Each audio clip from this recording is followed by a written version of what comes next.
Bom, pessoal, no review de hoje eu quero mostrar uma obra excepcional e que vai te ajudar muito na compreensão e aplicação do Antigo Testamento no Novo Testamento e como isso se relaciona entre as duas alianças. Eu estou falando do comentário do uso do Antigo no Novo Testamento de Bale e Carson, que vem para nós através de Edições Vida Nova. Vamos dar uma olhadinha no que essa obra tem para nos mostrar? Fica com a gente aí, que vai ser uma bênção para a tua vida.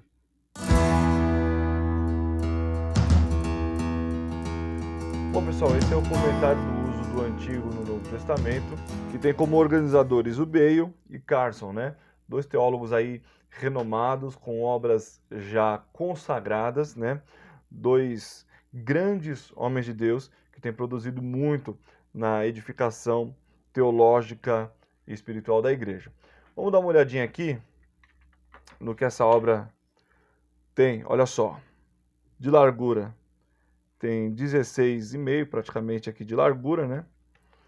De altura nós temos aqui 23,5 e vamos dar uma olhadinha na lombada dela. Tem aqui de lombada 6 centímetros de lombada, tá bom? É uma obra que tem mais de 1000 páginas, então é um comentário extenso. Ele é um comentário único, porque se você já teve contato com algumas obras do Bale, especialmente a Teologia do Novo Testamento, que também vem através de edições Vida Nova, você percebe que ele informa e indica uma continuidade da Antiga Aliança para a Nova Aliança, do Antigo para o Novo Testamento. Vamos dar uma olhadinha no que essa obra aqui tem por dentro para nos mostrar. Temos aqui uma folha de rosto comum, comentário do uso do Antigo no Novo Testamento, ficha catalográfica, né? Aqui os tradutores, Bale e Carson organizadores. Então nós temos aqui, começamos com o sumário, né? Percebe que ele segue uma ordem canônica, então você não vai ter dificuldade nesse sentido para utilizar esse comentário, porque os livros estão na mesma sequência que nós temos na Bíblia Sagrada. Então, abreviaturas, lista de abreviaturas e siglas gerais. Ele vai mostrar aqui as abreviaturas para que quando você estiver estudando algum texto específico, você consiga encontrar aqui.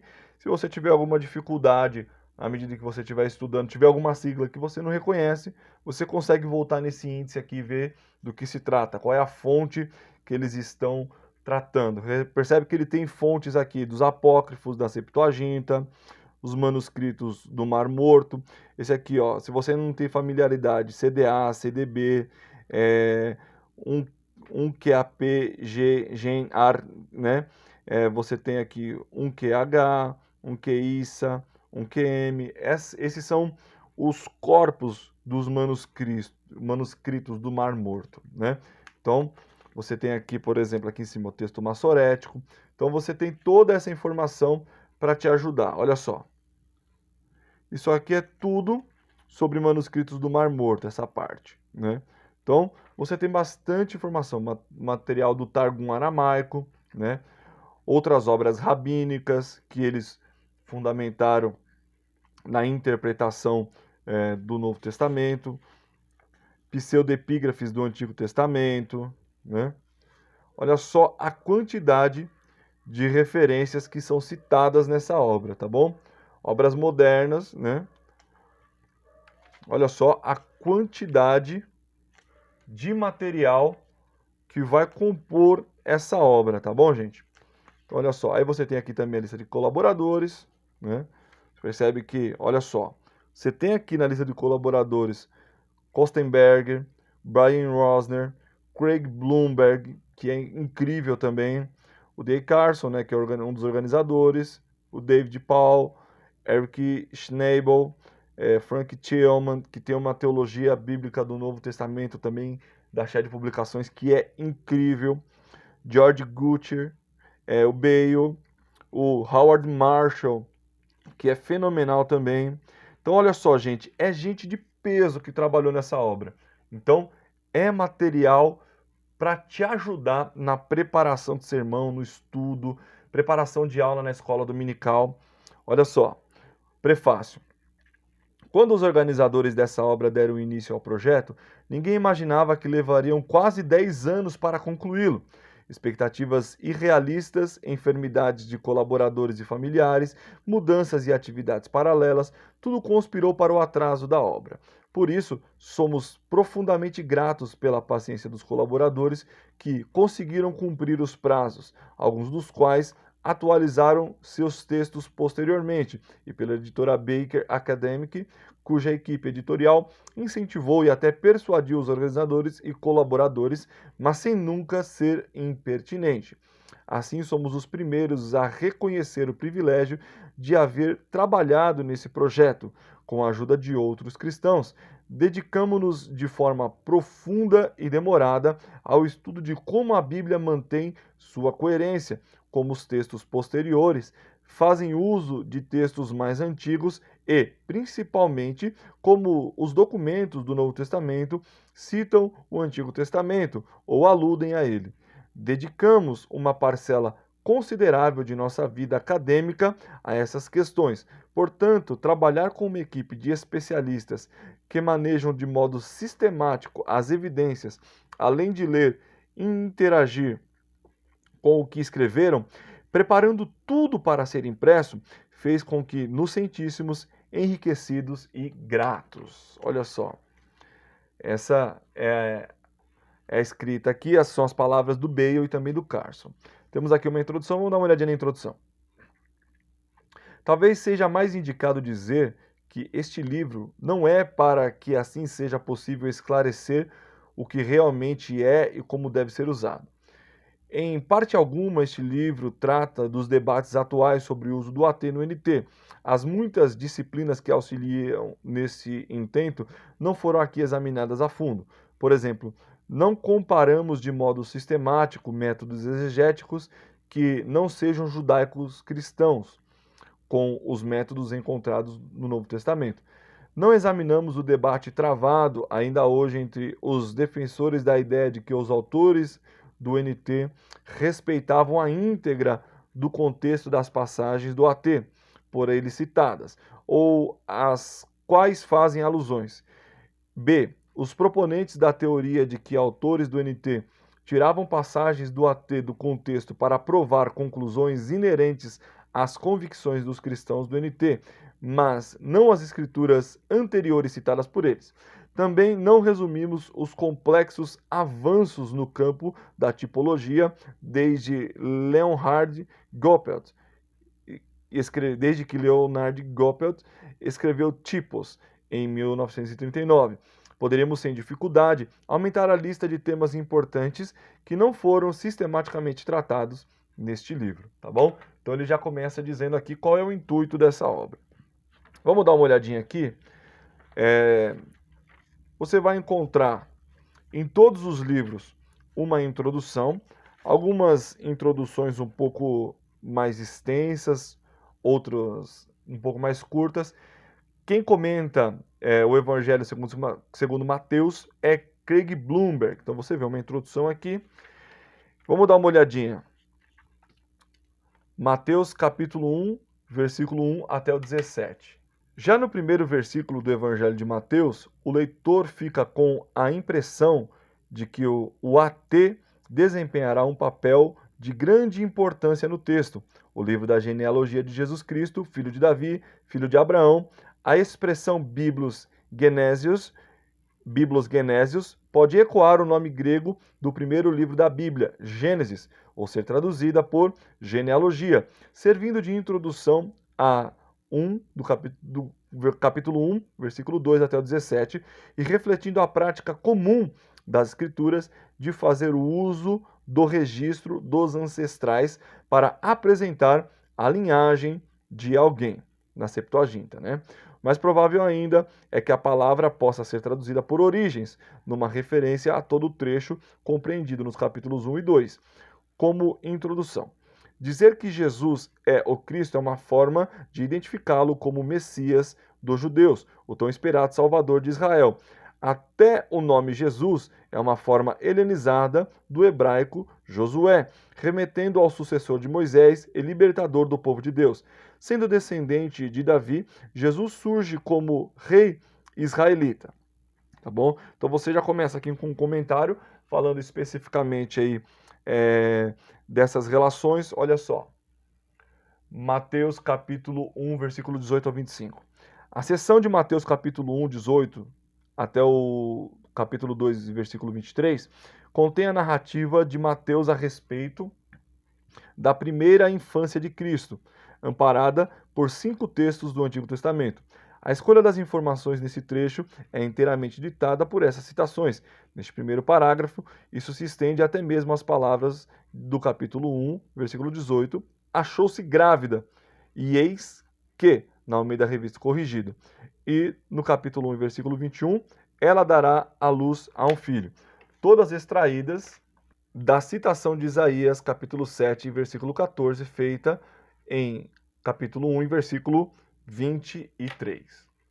Então nós vemos aqui contexto do Novo Testamento, no capítulo 1, versículo 23, né, na parte A. B, contexto do Antigo Testamento. C, uso das fontes judaicas. D, antecedentes textuais. E, hermenêutica empregada. C, o uso teológico, tá bom? Então você percebe que na introdução ele já vai te dar uma visão de qual a fonte e quais foram os critérios abordados para que chegassem até as conclusões que chegaram nesse comentário. Então nós percebemos aqui que você tem uma grande riqueza, olha só, a maioria das passagens que irão ter relação, você tem aqui contexto no Novo Testamento, contexto no Antigo Testamento, o uso das fontes judaicas, antecedentes textuais, hermenêutica empregada, tá? O que é interessante é que esse comentário, às vezes você pode falar, poxa, mas eu não encontrei tal passagem nesse comentário. É porque a função dele é relacionar as passagens que têm fonte no Antigo Testamento, tá? Então, às vezes, uma outra passagem, um outro versículo específico você não vai encontrar. Vamos dar mais uma olhada aqui, ó. Olha só, Lucas capítulo 3, do versículo 1 e 2, começando aqui, depois capítulo 3, versículos 4 e 6. Contexto do Novo Testamento, um novo ato de Deus. Nessa passagem, temos a ocorrência da primeira citação longa do Antigo Testamento, nos escritos de Lucas. A citação de Isaías capítulo 40, nos versículos 3 e 5, não deve ser considerada como uma citação isolada de Isaías, que introduz o ministério de João Batista.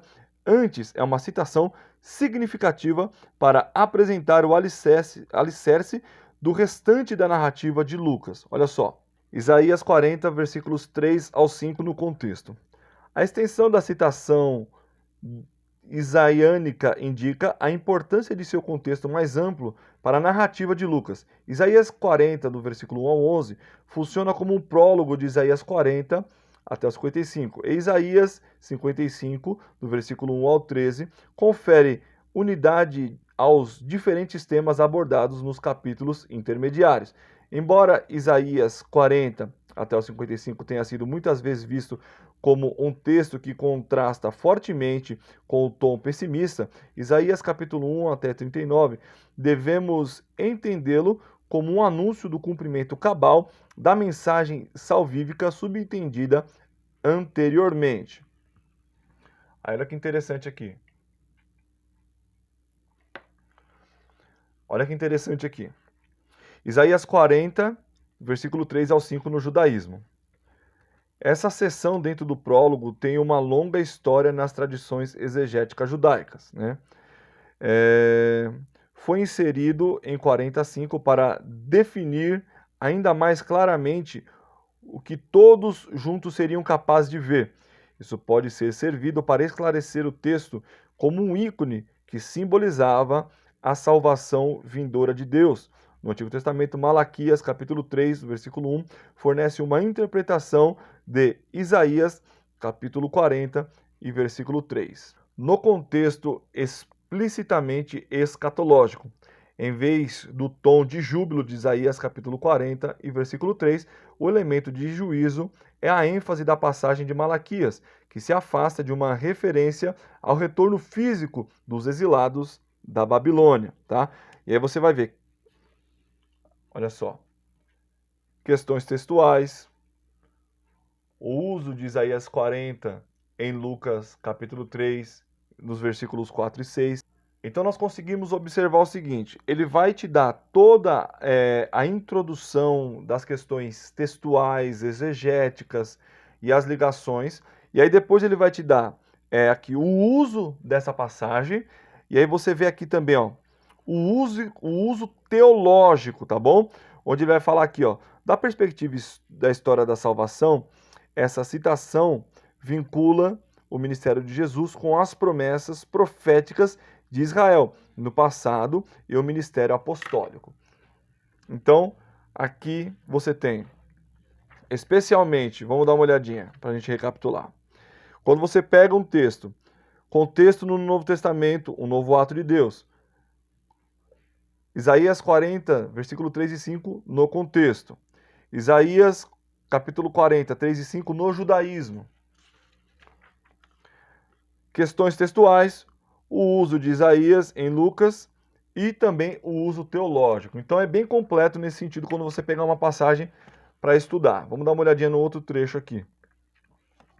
Olha só, quando nós pegamos aqui a transformação da água em vinho em Canaã, você tem o panorama geral, a transformação da água em vinho, o primeiro sinal em Canaã. Tá? Vamos dar uma olhadinha aqui nessa parte do comentário. No casamento de Caná, Jesus é apresentado como o porta-voz da alegria messiânica, que torna a encher as fontes exauridas do judaísmo, conforme a referência às 6 talhas de pedra usadas pelos judeus para as purificações cerimoniais, né? No pensamento judaico, o vinho é o símbolo da alegria e celebração. Não há júbilo a não ser com o vinho, né? Acerca do vinho nos tempos bíblicos, aí ele dá uma referência aqui. O fato de haver acabado o vinho no casamento de Caná talvez simbolize a aridez do judaísmo. A expectativa profética imaginava a era messiânica como uma época de vinho em abundância, tá bom? Então olha só, aí ele vai trazer todo o comentário dentro daquele contexto e todo esse significado. Aí nós temos aqui também o que chama atenção em relação até às demais introduções contidas nesse comentário, é a introdução de Atos dos Apóstolos, né? Você vê uma introdução aqui, é uma introdução longa, feita por Howard Marshall, né? Então ele vai tratar a perspectiva de Lucas, as fontes e os métodos de Lucas, fontes e redação, os textos bíblicos, o cânon de Lucas, os testimonia, classificação de tipos de uso formal, classificação segundo as funções do material escriturístico, modelos de sermões judaicos, métodos exegéticos judaicos, uso de fórmulas de citação, os contextos teológicos para o uso das escrituras, as escrituras como profecia e padrão, as escrituras moldando a narrativa. Se você quer entender como o Marshall defende o uso teológico da narrativa, esse é um livro que tem bastante coisa aqui para nós compreendermos. Uso padrão bíblico abrangente, intertextualidade, as escrituras em Atos e no Evangelho de Lucas, tá bom? Olha só que interessante. Então, Atos já é uma introdução mais extensa, com bastante coisa para a gente observar, bastante conteúdo teológico.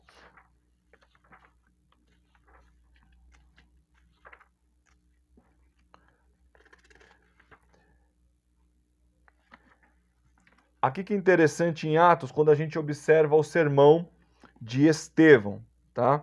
Então você percebe aqui toda a citação, olha só. O relato da fome é baseado em Gênesis capítulo 41, 54 e 57 e 42. Grande tribulação não é uma expressão usada em Gênesis, mas resume bem os efeitos da fome. Algumas versões, como a NVI, trazem nossos antepassados, que é literalmente nossos pais. Alimento, hortasmata, é especificamente forragem para os animais, mas o verbo associado, shortazo, pode ser usado com referência à alimentação de pessoas, tá? Então, olha só. Estevão lembra seus ouvintes de que, por todo esse tempo, ainda havia a promessa que Deus fizera a Abraão. Então, é muito interessante, é um comentário extenso. Vamos dar uma olhadinha aqui em Hebreus. Olha só, quando nós falamos do sacerdócio de Cristo. Olha que interessante. Ele vai tratar aqui contexto imediato no Novo Testamento, contexto original do Antigo Testamento. Aí está falando para ver aqui a referência no comentário no capítulo 1, versículo 6. Usos pertinentes de referências do AT nas fontes judaicas. Né? D. Antecedentes textuais aqui. E também, olha só, que interessante. Deuteronômio, como Deuteronômio 32, 35 e 36 é entendido e aplicado teologicamente em Hebreus capítulo 10, versículo 30. Vamos dar uma olhadinha aqui nesse trecho. A citação das duas expressões de Deuteronômio, capítulo 32, 35 e 36, deve ser entendida como um reforço à ideia de que Deus julga com severidade os que rejeitam a sua aliança em Cristo, embora 32 e 36 possa ser entendido no contexto original como uma referência à confirmação pelo Senhor dos que são verdadeiramente seus. O autor de Hebreus parece ler o versículo, especificamente a palavra crino, na Septuaginta, como uma declaração de juízo. Em primeiro lugar, como explicamos anteriormente, o contexto é de forte advertência. A citação de duas partes vem reforçar a ideia de punição severa, sendo seguida pela declaração no capítulo 10, versículo 31.